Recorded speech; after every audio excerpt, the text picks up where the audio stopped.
কালীঘাটে মায়ের যে মুখটা আমরা দর্শন করি সেটা আসল সতীপীঠ নয়, আর এই বিশাল মন্দির রড সিমেন্ট নয়, দাঁড়িয়ে আছে আখের গুড়ের ওপর।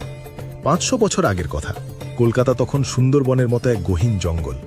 আদিগঙ্গার ধারের একটা ঘাসপাতার ছোট্ট কুড়ে ঘরে তখন পুজো হতো দেবী সতীর ডান পায়ের আঙুলের। হ্যাঁ, ওই ছোট্ট প্রস্তানীভূত পাথরটাই হলো মায়ের আসল সতীপীঠ। কিন্তু শুধু আঙুলের টুকরো দেখে মায়ের রূপ কল্পনা করা কঠিন ছিল। তাই সাধুরা নদী থেকে একটা কালো কোষ্টি পাথর তুলে এনে মায়ের এই চোখ মুখ তৈরি করেন। তারপর সেই মুখটাকে আসল আঙুলের ঠিক ওপরে একটা মুখোশের মতো বসিয়ে দেন, যাতে নিচে আসল সতীপীঠটা সুরক্ষিত থাকে। এরপর জঙ্গল কেটে শহর হলো। 1798 সালে সাবর্ণ রায়চৌধুরী পরিবার মন্দির বানাতে হাত দিলেন। কিন্তু গঙ্গার তীরের নরম পলিমাটিতে রড সিমেন্ট ছাড়া মন্দির টিকবে কিভাবে? কারিগররা তখন চুন, সুরকি, ইটের গুঁড়ো, ডাল আর আখের গুড় মিশিয়ে তৈরি করলেন এক প্রাচীন সুপার গ্লু। আর কালবৈশাখীর ভয়ঙ্কর ঝড় ঠেকাতে মন্দিরের ছাদটা বানালেন বাংলার